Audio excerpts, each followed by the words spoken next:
بسم اللہ الرحمن الرحیم۔ آج ہم بات کریں گے صنعت لف و نشر پہ۔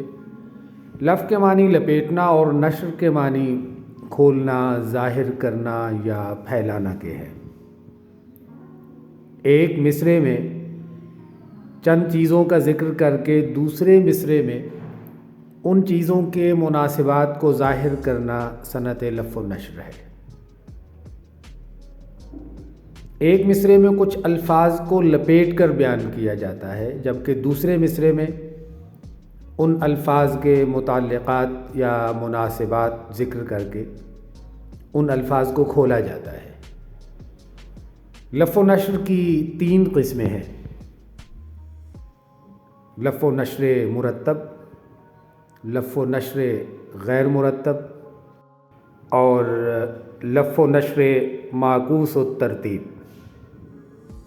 مثال دیکھیے: ایک سب آگ، ایک سب پانی، دیدہ و دل عذاب ہیں دونوں۔